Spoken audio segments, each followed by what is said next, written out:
This is Resonance 104.4 FM. Flipping marvellous. How are you? I am Nick Hennegan, so, blame me mother and me father. And this is another slice of literary London on Resonance 104.4 FM and, of course, on bohemianbritain.com. How you doing? We have part 2 of our requests to come next time. Part 1 was last time and went rather well, and I was quite overwhelmed, really, which is rather lovely. So if there's a particular song or a poem or a sort of particular bit of music that would move you and you'd like to dedicate it to someone, then just drop us an email. Probably the best email now is nick@bohemianbritain.com. nick@bohemianbritain.com. But the other one, radio@mavericktheatre.co.uk, also works. I've also rediscovered, where's it gone? I'm on Twitter or X or whatever it's called at the moment. There's I've got my regular one, but I think I'm down as Lit London Radio, @Lit London Radio.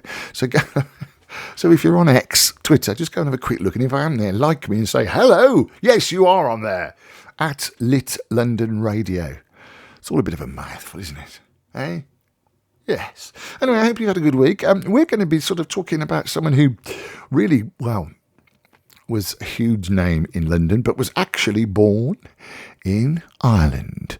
Because on the 16th of October, 1854, there was a child in Ireland born called Oscar Fingal O'Flaherty Wills Wilde. Yep, Oscar Wilde was born this weekend, around this time, in 1854.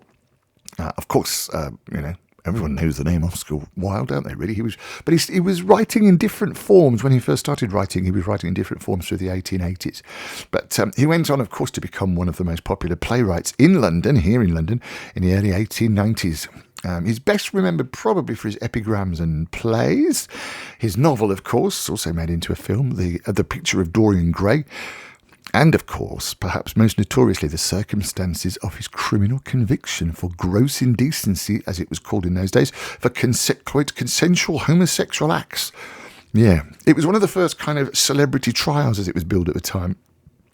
And now just sounds so ridiculous and horrible. But that was then, and this is now. Oscar Wilde's parents were Anglo-Irish intellectuals, really, in Dublin. So in his youth, Oscar learned to speak fluent French and German. So not surprisingly, he went to university to read the greats. He demonstrated himself to be an exceptional classicist, first at the Trinity College in Dublin, and then at Magdalen College in Oxford. After he left university in Oxford, of course, Oscar Wilde returned to London, or at least came to London, moved to London, I should say, and got into sort of fashionable, cultural and social circles. At the height of his fame and success, whilst the importance of being earnest and big in 1895 was still being performed in London, Oscar Wilde prosecuted the Marquess of Queensberry for criminal libel. Now, the Marquess was the father of Oscar Wilde's lover, Lord Alfred Douglas. And it was perhaps so Marquess of Queensberry was kind of spreading rumours about Oscar Wilde and Bosie, of course. And so Oscar Wilde decided to prosecute the Marquess of Queensberry. Not the best idea, really, of course, because the libel trial unearthed evidence that caused Oscar Wilde to drop his charges, but it then, of course, led to his own arrest and trial for gross indecency with men, as it was known. After 2 more trials, he was convicted and he was sentenced to 2 years hard labour, the maximum penalty, and was jailed from 1895 to 1897. God, again, it sounds so ridiculous now, doesn't it? Thankfully, it sounds so ridiculous nowadays. During his last year in prison, he wrote De Profundis, which was published posthumously in 1905, a long letter that discusses his spiritual journey through his trials.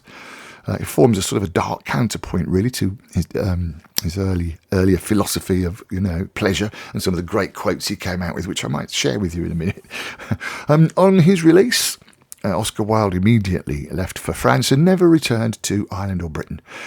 There he wrote his last work, The Ballad of Reading Gaol, in 1898, which is a poem commentating on the harsh rhythms of prison life. And to commemorate the birth of Oscar Wilde, here is a rather lovely version of the Ballad of Reading Gaol, read beautifully by Sean Barrett. Oscar Wilde, 1856 to 1900. The Ballad of Reading Gaol. He did not wear his scarlet coat, for blood and wine are red, and blood and wine were on his hands when they found him with the dead, the poor dear woman whom he loved and murdered in her bed. He walked amongst the trial men in a suit of shabby grey. A cricket cap was on his head, and his step seemed light and gay. But I never saw a man who looked so wistfully at the day. I never saw a man who looked with such a wistful eye upon that little tent of blue which prisoners call the sky, and at every drifting cloud that went with sails of silver by. I walked with other souls in pain within another ring, and was wondering if the man had done a great or little thing, when a voice behind me whispered low, "That fellow's got to swing." Dear Christ, the very prison walls suddenly seemed to reel, and the sky above my head became like a cask of scorching steel. And though I was a soul in pain, my pain I could not feel. I only knew what hunted thought quickened his step, and why he looked upon the garish day with such a wistful eye. The man had killed the thing he loved, and so he had to die. Yet each man kills the thing he loves. By each let this be heard. Some do it with a bitter look, some with a flattering word. The coward does it with a kiss, the brave man with a sword. Some kill their love when they are young, and some when they are old. Some strangle with the hands of lust, some with the hands of gold.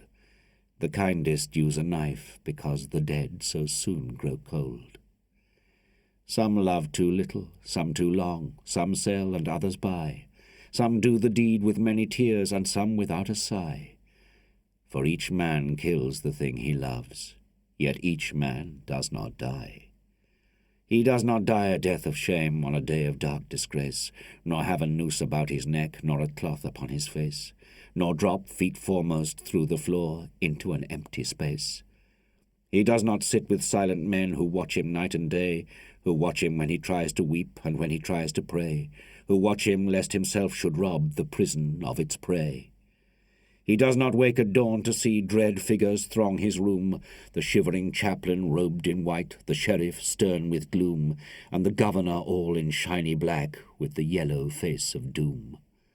He does not rise in piteous haste to put on convict clothes, while some coarse-mouthed doctor gloats and notes each new and nerve-twitched pose, fingering a watch whose little ticks are like horrible hammer blows.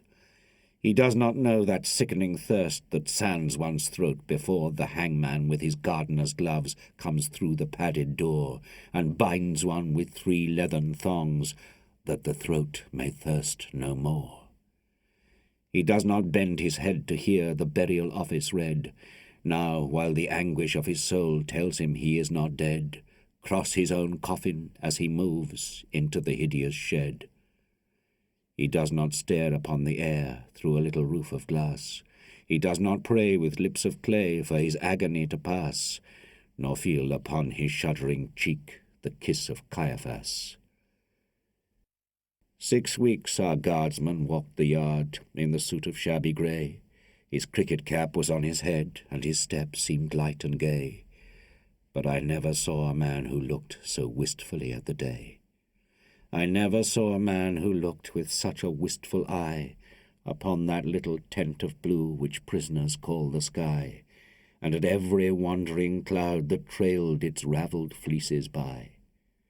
He did not wring his hands, as do those witless men who dare to try to rear the changeling hope in the cave of black despair. He only looked upon the sun and drank the morning air. He did not wring his hands, nor weep, nor did he peak or pine, but he drank the air as though it held some healthful anodyne. With open mouth he drank the sun as though it had been wine. And I and all the souls in pain who tramped the other ring forgot if we ourselves had done a great or little thing, and watched with gaze of dull amaze the man who had to swing. For strange it was to see him pass, with a step so light and gay, and strange it was to see him look so wistfully at the day, and strange it was to think that he had such a debt to pay. For oak and elm have pleasant leaves that in the springtime shoot, but grim to see is the gallows tree with its adder-bitten root, and green or dry a man must die before it bears its fruit. The loftiest place is that seat of grace for which all worldlings try, but who would stand in hempen band upon a scaffold high, and through a murderer's collar take his last look at the sky? It is sweet to dance to violins when love and life are fair. To dance to flutes, to dance to lutes is delicate and rare, but it is not sweet with nimble feet to dance upon the air. So with curious eyes and sick surmise we watched him day by day, and wondered if each one of us would end the self-same way, for none can tell to what red hell his sightless soul may stray. At last the dead man walked no more amongst the trial men, and I knew that he was standing up in the black dock's dreadful pen, and that never would I see his face in God's sweet world again. Like two doomed ships that pass in storm, we had crossed each other's way, but we made no sign, we said no word, we had no word to say, for we did not meet in the holy night, but in the shameful day. A prison wall was round us both, two outcast men we were. The world had thrust us from its heart, and God from out his care, and the iron gin that waits for sin had caught us in its snare. In debtor's yard the stones are hard, and the dripping wall is high, so it was there he took the air beneath the leaden sky, and by each side a warder walked, for fear the man might die. Or else he sat with those who watched his anguish night and day, who watched him when he rose to weep and when he crouched to pray, who watched him lest himself should rob their scaffold of its prey. The governor was strong upon the Regulations Act. The doctor said that death was but a scientific fact, and twice a day the chaplain called and left a little tract. And twice a day he smoked his pipe and drank his quart of beer. His soul was resolute and held no hiding place for fear. He often said that he was glad the hangman's day was near. But why he said so strange a thing no warder dared to ask, for he to whom a watcher's doom is given as his task must set a lock upon his lips and make his face a mask. Or else he might be moved and try to comfort or console, and what should human pity do pent up in murderer's hole? What word of grace in such a place could help a brother's soul? With slouch and swing around the ring we trod the fool's parade. We did not care, we knew we were the devil's own brigade, and shaven head and feet of lead make a merry masquerade. We tore the tarry rope to shreds with blunt and bleeding nails. We rubbed the doors and scrubbed the floors and cleaned the shining rails, and rank by rank we soaped the plank and clattered with the pails. We sewed the sacks, we broke the stones, we turned the dusty drill, we banged the tins and bawled the hymns and sweated on the mill. But in the heart of every man terror was lying still. So still it lay that every day crawled like a weed-clogged wave, and we forgot the bitter lot that waits for fool and knave, till once, as we tramped in from work, we passed an open grave. With yawning mouth the yellow hole gaped for a living thing. The very mud cried out for blood to the thirsty asphalt ring, and we knew that ere one dawn grew fair, some prisoner had to swing. Right in we went, with soul intent on death and dread and doom. The hangman with his little bag went shuffling through the gloom, and I trembled as I groped my way into my numbered tomb. That night the empty corridors were full of forms of fear, and up and down the iron town stole feet we could not hear, and through the bars that hide the stars white faces seemed to peer. He lay as one who lies and dreams in a pleasant meadowland. The watchers watched him as he slept, and could not understand how one could sleep so sweet a sleep with a hangman close at hand. But there is no sleep when men must weep who never yet have wept. So we, the fool, the fraud, the knave, that endless vigil kept, and through each brain, on hands of pain, another's terror crept. Alas, it is a fearful thing to feel another's guilt, for right within the sword of sin pierced to its poisoned hilt, and as molten lead were the tears we shed for the blood we had not spilt. The warders with their shoes of felt crept by each padlocked door, and peeped and saw, with eyes of awe, grey figures on the floor, and wondered why men knelt to pray who never prayed before. All through the night we knelt and prayed, mad mourners of a corse. The troubled plumes of midnight shook like the plumes upon a hearse. The bitter wine upon a sponge was the savour of remorse. The grey cock crew, the red cock crew, but never came the day. The crooked shapes of terror crouched in the corners where we lay, and each evil sprite that walks by night before us seemed to play. They glided past, they glided fast, like travellers through a mist. They mocked the moon in a rigadoon of delicate turn and twist, and with formal pace and loathsome grace the phantoms kept their tryst. With mop and mow we saw them go, slim shadows hand in hand. About in ghostly rout they trod a saraband, and the damned grotesques made arabesques like the wind upon the sand. With the pirouettes of marionettes they tripped on pointed tread, but with flutes of fear they filled the ear as their grisly mask they led. And loud they sang, and long they sang, for they sang to wake the dead. Oh ho, they cried, the world is wide, but fettered limbs go lame, and once or twice to throw the dice is a gentlemanly game, but he does not win who plays with sin in the secret house of shame. No things of air these antics were that frolicked with such glee, to men whose lives were held in gyves, and whose feet might not go free. Ah, wounds of Christ, they were living things, most terrible to see. Around they waltzed and wound, some wheeled in smirking pairs. With the mincing step of a demi-rep, some sidled up the stairs, and with subtle sneer and fawning leer each helped us at our prayers. The morning wind began to moan, but still the night went on.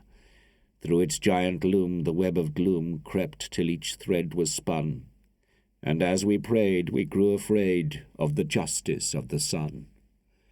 The moaning wind went wandering round the weeping prison wall, till like a wheel of turning steel we felt the minutes crawl. O moaning wind, what had we done to have such a seneschal?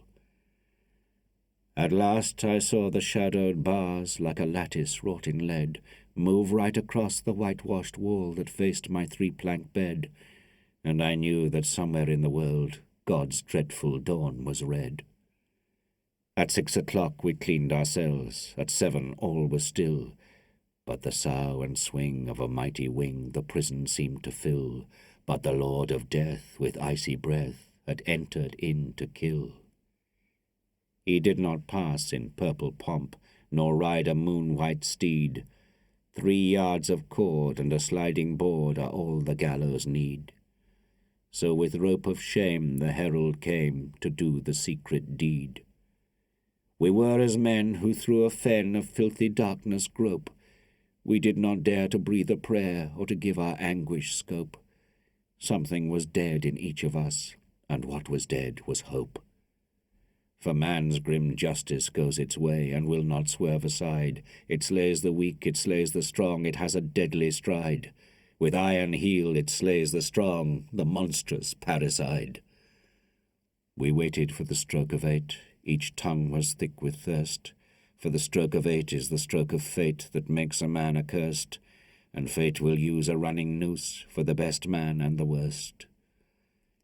We had no other thing to do, save to wait for the sign to come. So like things of stone in a valley lone, quiet we sat and dumb. but each man's heart beat thick and quick, like a madman on a drum. With sudden shock the prison clock smote on the shivering air, and from all the jail rose up a wail of impotent despair, like the sound that frightened marshes hear from some leper in his lair. And as one sees most fearful things in the crystal of a dream, we saw the greasy hempen rope hooked to the blackened beam, and heard the prayer the hangman snare strangled into a scream. And all the woe that moved him so that he gave that bitter cry, and the wild regrets and the bloody sweats, none knew so well as I. For he who lives more lives than one, more deaths than one must die. There is no chapel on the day on which they hang a man. The chaplain's heart is far too sick, or his face is far too wan, or there is that written in his eyes which none should look upon.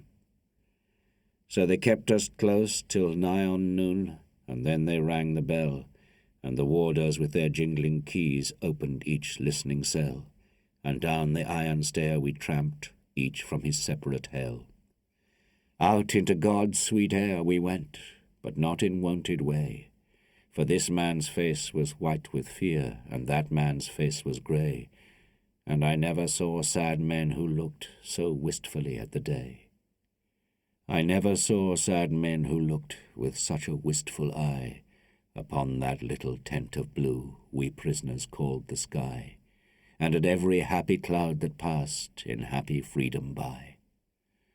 But there were those amongst us all who walked with downcast head, and knew that had each got his due, they should have died instead. He had but killed a thing that lived, whilst they had killed the dead. For he who sins a second time wakes a dead soul to pain, and draws it from its spotted shroud, and makes it bleed again, and makes it bleed great gouts of blood, and makes it bleed in vain. Like ape or clown in monstrous garb, with crooked arrows starred, silently we went round and round the slippery asphalt yard. Silently we went round, and no man spoke a word. Silently we went round, and through each hollow mind the memory of dreadful things rushed like a dreadful wind, and horror stalked before each man, and terror crept behind. The warders strutted up and down, and watched their herd of brutes. Their uniforms were spick and span, and they wore their Sunday suits, but we knew the work they had been at by the quicklime on their boots. For where a grave had opened wide, there was no grave at all, only a stretch of mud and sand by the hideous prison wall, and a little heap of burning lime, that the man should have his pall. For he has a pall, this wretched man, such as few men can claim. Deep down below a prison yard, naked for greater shame, he lies, with fetters on each foot, wrapped in a sheet of flame. And all the while the burning lime eats flesh and bone away. It eats the brittle bone by night, and the soft flesh by day. It eats the flesh and bone by turns, but it eats the heart alway. For 3 long years they will not sow or root or seedling there. For 3 long years the unblessed spot will sterile be and bare, and look upon the wondering sky with unreproachful stare. They think a murderer's heart would taint each simple seed they sow. It is not true. God's kindly earth is kindlier than men know, and the red rose would but blow more red, the white rose whiter blow. Out of his mouth a red, red rose, out of his heart a white, for who can say by what strange way Christ brings his will to light, since the barren staff the pilgrim bore bloomed in the great Pope's sight. But neither milk-white rose nor red may bloom in prison air. The shard, the pebble, and the flint are what they give us there, for flowers have been known to heal a common man's despair. So never will wine-red rose or white, petal by petal fall on that stretch of mud and sand that lies by the hideous prison wall, to tell the men who tramp the yard that God's Son died for all. Yet though the hideous prison wall still hems him round and round, and a spirit may not walk by night that is with fetters bound, and a spirit may but weep that lies in such unholy ground. He is at peace, this wretched man, at peace, or will be soon. There is no thing to make him mad, nor does terror walk at noon, for the lampless earth in which he lies has neither sun nor moon.